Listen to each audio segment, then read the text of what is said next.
कधीच नाही चुकणार तुमचे फेवरेट टीव्ही शोज झी5 सोबत, तेही एकदम फ्री। अजिबात घाबरू नको, जो झाला तो झाला, यापुढे असं नाही करायचं। नाही, तू हरवला होतास ना, त्यामुळे आम्ही सगळे घाबरलो होतो। नाही ना करणार असं? नाही। चांगलं। मंजू, आधी त्याला खायला घाल काहीतरी, जा। आणि यापुढे कोणी डुग्गूला काही बोलणार नाहीये। और लहान हा, हेच वय असतं ना खेळायचं, मस्ती करायचं। चला आता निघूयात। दादा मामा, ते सगळं ठीक आहे, पण दोन गोष्टींचा उलगडा होत नाही। ही चारू नीरजच्या आईंना का भेटायला गेली होती?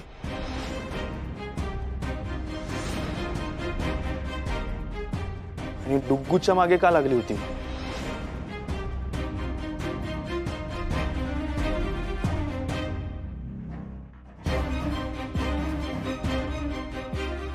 डुग्गूने मोबाईल मध्ये असं काय रेकॉर्ड केलं होतं, त्याची हिला इतकी भीती वाटली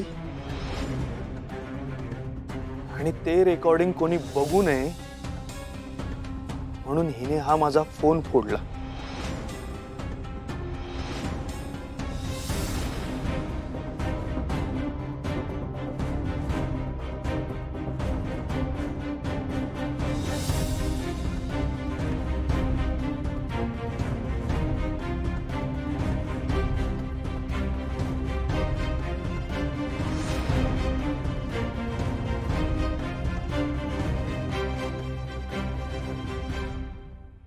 श्रीनू, हे बघ, तुला वाटतं तसं काहीच नाहीये। अरे त्यात लपवण्यासारखं काहीच नव्हतं।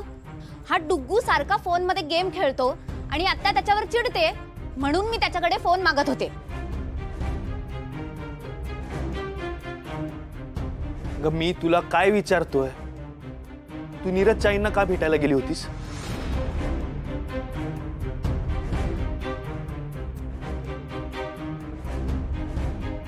आणि जर डुग्गूने काही रेकॉर्ड केलं नव्हतं, मग माझा मोबाईल का फोडलास? हा?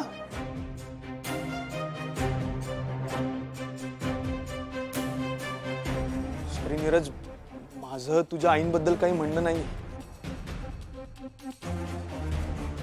आणि या चारूचा त्यांच्याशी तसा काही संबंध येत नाही, मग ही त्यांना का भेटायला गेली होती?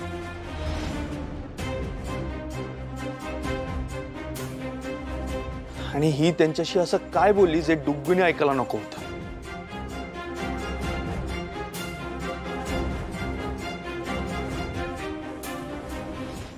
अरे मला घरात बसून बसून कंटाळा आला होता म्हणून मी बाहेर जायला निघाले होते। तेवढ्यात मेघना आंटी दिसल्या, त्यांनी स्वतःहून मला तिकडे बोलावलं म्हणून मी गेले। हवं तर तुम्ही कोणी जाऊन त्यांना विचारा।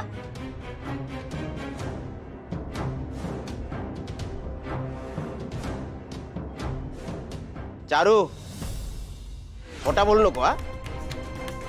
या आधी मंजूने तुका विचारलं त्यावेळी तिका तू काहीतरी भलतच सांगितलं। झी5 ॲप डाउनलोड करा आणि पहा सर्व एपिसोड्स एकदम फ्री।